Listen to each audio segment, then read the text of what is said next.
The Eddie Warrior Corrections Facility in Taft houses some 800 women. 80 inmates here take part in what is called the Regimented Treatment Program.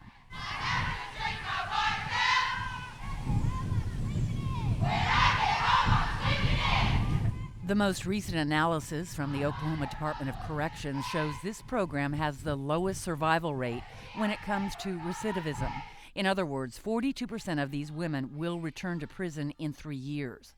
A small group of women here at Eddie Warrior are living in Dorm 1 and are taking part in a relatively new and different treatment program called Helping Women Recover Beyond Trauma. So how's everybody doing today, ladies? Great. Okay, great. That's great news. Okay, so Dr. Melanie Spector developed the program called HWR 4 years ago. about 63% of the women who enter Department of Corrections facilities have a assessed need for substance abuse treatment. And so what I've observed is that the majority of women that we treat for substance abuse issues also have a trauma issue. The women in this program attend 9 group therapy sessions a week for 4 months where they tackle their childhood trauma issues that contributed to their substance abuse and eventually led them to prison. Besides group meetings, each woman has 1 hour of individual counseling with highly trained specialists each week. During therapy, some of the women reveal secrets they have never told before. Lisa Lay says her father was a known drug dealer and that her father and mother divorced when she was 2 years old. She would remarry about 3 years later, at that point I was molested numerous times by my stepfather. I think there was a point in time of flashbacks of going in and seeing my mother would be in the bathtub and my stepfather would come home, supposed to have been at work. He was at the bar, push her up under, in the tub trying to drown her, and I would see these things, and for me to speak on that would be a bad deal for me. Early childhood sexual abuse is something many of these women have in common. At a very young age, I was molested by my stepfather over and over and over again, and then my mom's nephew also started molesting me. When I was 9 years old, I told my mom, and she took me to the doctor, and he said that I had never been penetrated, and so my mom called me a liar.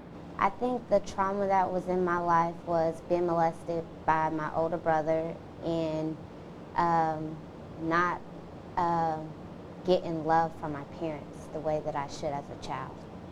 22-year-old Heather Bullock started dulling her pain with marijuana at age 13. The older that I got, it led to popping pills, Xanax, ecstasy, PCP, smoking powder.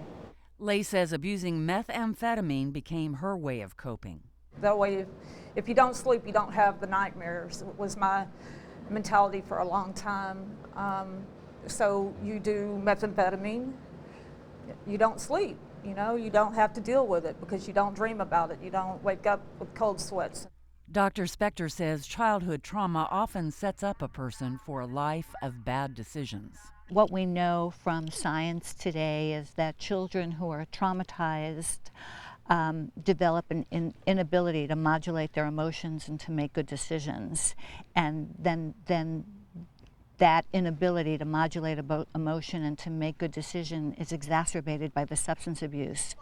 Lisa Tambunga never wanted to be an alcoholic like her father, but she became one.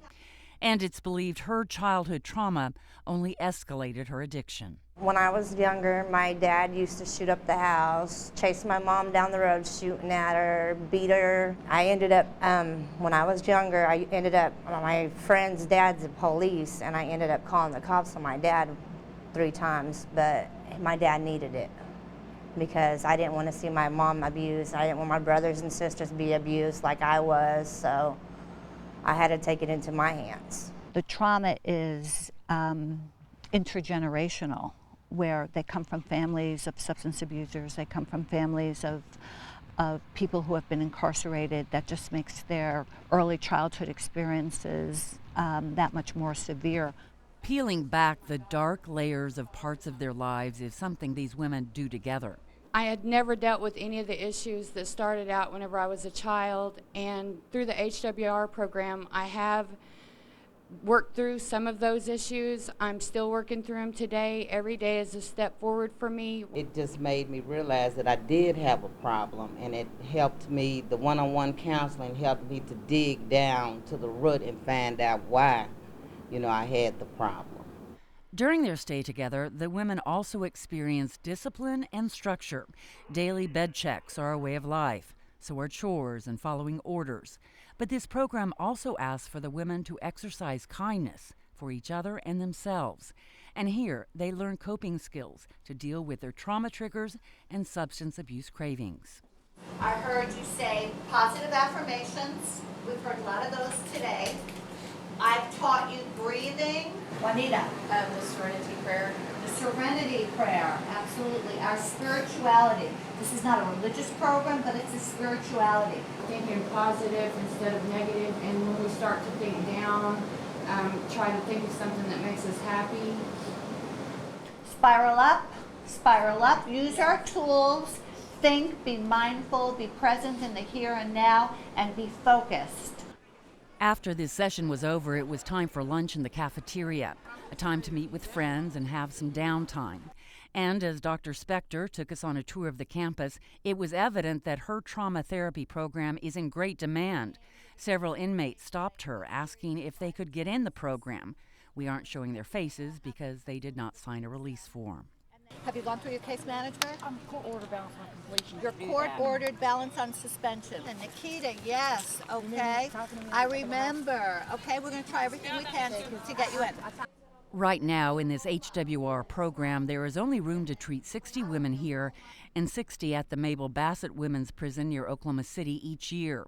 The program would not be possible if it weren't for private financial gifts. The George Kaiser Family Foundation is its largest benefactor. Money pays for the women's therapists, workbooks, reading materials, and we also have an early childhood program here funded by George Kaiser where we teach women about the attachment needs and their ability to stay attached to their children and their family while they're in prison. And we're hoping that all of this that we're giving them will reduce the likelihood of recidivism, and that's what it's all about. All of the women who agreed to talk with us were anxious to share photos of their children and grandchildren. The child's happy faces give them hope. The pictures are also reminders that these women in prison were also once innocent and did not ask for the circumstances they were born into. Keeping their children safe from abuse and from entering the cycle of addiction, crime, and prison are powerful motivators for the inmates to hopefully make profound changes in their thinking and behavior. I think when I go home in December that I will be on the right track for my kids and I will not come back here. The program is still maturing, and next year they will begin an independent audit to measure its success. I know of a few women who have taken our program who have come back, but I also know that the majority of our women have not come back, and now we need to prove that statistically through an independent audit, and that's forthcoming. The HWR program has been the best drug treatment program that I've ever been in. I've been in several before, but I just never quite got it. Getting it could mean a one-way ticket home to create productive lives for themselves and their children.